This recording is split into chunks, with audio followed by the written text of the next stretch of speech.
So we wanted to, we just provided a lot of talking, a lot of information, a lot of things to read. It's a lot. And we know that there's some visual learners out there too. So we want to mix things up and break up our time. There is our third annual Camp Frontage Slideshow EXTRAVAGANZA. This has become one of my favorite parts of the Theme Camp Symposium. I feel like it's actually not a Theme Camp Symposium without it at this point. So thank you for all the camps who contributed, not only pictures, but actually building your thing and making your camps beautiful. And hopefully this can provide some inspiration and excitement for camps that are trying to figure it out. So Dr. Dilemma is the one that kind of pulled this together, and he's on screen now. So I'm gonna pass the baton to him. And also we have Candyass, who, hi, nice rose or flower in your hair. Oh, that's not a flower. Anyway, take it away. All right, everyone, welcome to the third annual Theme Camp Slideshow Extravaganza. And I'm Dr. Dilemma from Paradise Motel and the Camp Support Council. And I'm Candyass, Burning since '97, mayor of Blissfits Retirement Village, also on the Camp Support Council and the Cultural Direction Setting Group on convenience camps. We hope everyone has had a chance to read the new theme camp criteria or access. You can access it on the website. We're going to share screen. Obviously, we're doing that now. We'll give you great examples of visual impact in camp frontages. Included are some ideas around what visual impact your camp looks like, available to the public, inviting, warm, and safe, with things like camp signage, night lighting, illuminating borders, art, fire, seating, etc. Considering beautifying drab infrastructure. We'll be showing you examples of pretty much all of these today from various camps. Okay, I do this every year. I'm going to make it quick this year and just do a quick run through some additional elements we recently added to my camp, Paradise Motel, on top of our camp sign, which we're very proud of and can be seen at a dust storm. And yes, we really should refactor the palm trees again. With the addition of the flamingo trailer with various activities inside, we thought we were ready to ask for a corner last year. And we put a tiki lounge and spa inside the trailer when it was empty. We also added flags, enough flags to go around both corners of the camp. The flags doubled as street illumination, 4-foot rebar, 7-foot, 1-inch PVC, solar lawn light on top. Boom, you got night lighting. The feather flags were lit at night, and the neon lit the whole corner for travelers coming to through that corner. And we had enough bike parking for big snow cone crowds and theme parties under the shade. All right, on to what everyone has submitted. Please note, I've had to cut down some of the notes that didn't a lot of time, and I'm afraid we didn't have space for camps that submitted after the deadline. Starting with Burners Without Borders, who say, we use our containers as storage anchors, and it's pretty interesting. We use them as wind blocks and decks, and then you don't really see them once the infrastructure is up. They've been figuring out after many years of trying different things, and here they are lit up at night. Camp Codename is an art car and activity camp traveling around and bringing freshly cooked pizza and cool, refreshing sangria to Playa wanderers. They provide a shady spot to hang and play a strategy game within their camp. Camp Playapology has made a great distinctive camp sign which is raised high to be seen from a distance and use lights and fabric against the shade structure sides to beautify and light them up at night. And interesting spaces for camp events. Camp FU Ego has a trailer turned stage by a bar that has a DJ or MC who facilitates the No Mercy karaoke. They have an air-conditioned VIP lounge with top shelf booze and some pillows for the ultimate relaxation in the midday heat, and also have a drum set and other miscellaneous instruments and a microphone for passerby. Camp Yes Please for 16 years has varied the configuration slightly year to year, but always it had the lounge flanked by the booth and the fire pit and labyrinth. They said the dramatic pics were taken by a wandering photographer and are only mildly enhanced. That sunset was truly spectacular. The daytime photo shows what it looks like with the sun not on acid, but it looks pretty trippy to me.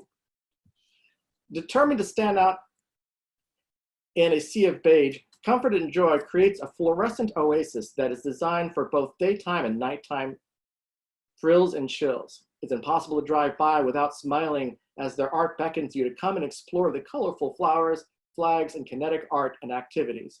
And here's their stunning neon display at night. Activities include the largest gem on the playa, the Pink Gem, their adult play space called Afterglow, main stage, a 3-story tiara, multi-purpose space, Burning Man montage, art history project, and a lot more. Cosmic Giggle promotes the glittering of peoples to laugh at the absurdity of the cosmos. They bring a 30-foot desert lizard named Freddy from over 200 million years in the past to invite all time travelers to celebrate their shared peculiarities. While the sun is frying our brains, the cosmic crew cheers on fellow burners as they achieve feats of strength on the porch gym. And a white fluffy LED pole marks the corner as fellow aliens dance and imbued in the tropical bar. Cosmic Aquarium Village has been on the Esplanade for almost a decade. Their frontage is wide open with lots of space to move. Participants are drawn in to be a kid again, if only for a ride down the slide. Cult of the Magic Lady said, "One of our campers is a carpentry genius. He designs are really simple yet look great. In this case, the bases are plywood circles with a few holes cut in them. 4 holes are for heavy-duty tent stakes with keep the lights in place. And apparently hippies are welcome." Frozen Oasis tried to make its frontage welcoming to the city for their guests at the setback shade structure and slushy bar, and have a nice place at the right side of the street for rest and refuge both day and night, and provide parking for the 800 or so bikes that show up for concerts of the Black Rock Philharmonic. And room as well for the 3 art cars that Frozen Oasis brought this year. And I'll note this thing was seriously amazing. Gay Turtles Camp offers turtle-style, super slow, super low intensity workouts along with smoothies. They worked really hard in creating a warm and inviting, well-lit spot on their backlit street, especially at night, and used 5 different lighting elements to make the white tents beautiful at night. Joby's frontage in 2019 shows some of the lighting along both of their frontages. And 3 small blinky light art projects they had at the corner to help define the road.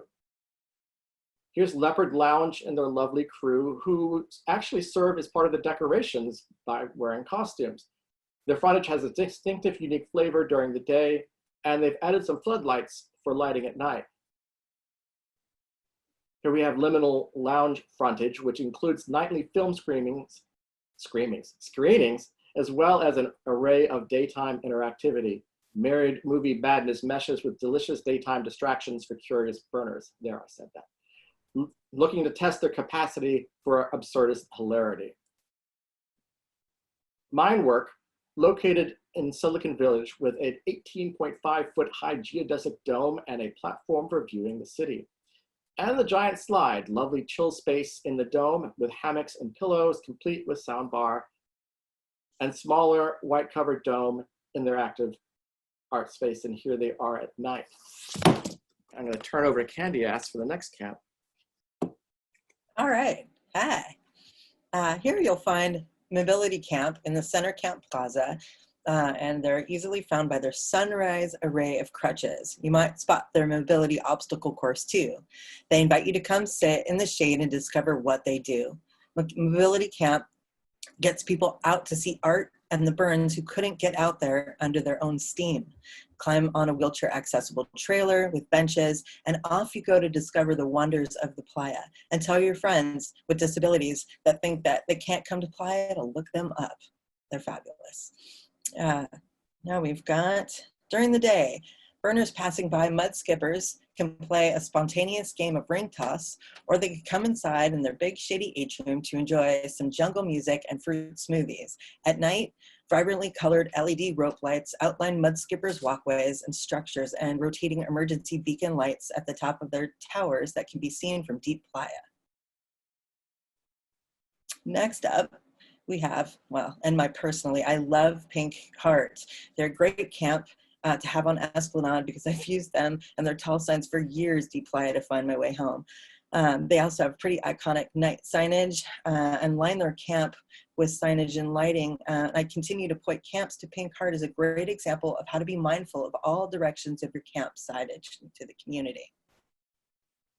Next up, we've got Sextant. They leverage both sides of their Esplanade placement to maximize curb appeal. They have a tower, a zip line, a Tesla coil, and a Wunderbar, offering gifting in all areas of high altitude, high velocity, high voltage, and high alcohol content. They've augmented their 52-foot tower and 27-foot sign with 20-foot plasma arcs from the Tesla coil. What could go wrong there? Tickled Mink is a solar-powered themed camp with 9 to 12 minks with 50 feet of frontage over the last 4 years. Their geodome creates an inviting, luminous softbox portrait studio. With satin banner poles and plush fake fur portrait throne, everything cerulean. And I'll note you see a zillion of these portraits in social media. Occasionally, flamethrower effects by Ratchet also light up the night sky occasionally. And we're going to end with Ratchet. We thank everybody who sent in their theme camp submissions. I think they did such an excellent job of showing exactly what we wanted to show with the camp frontages. And for that, we're out of time. Thank you, everybody.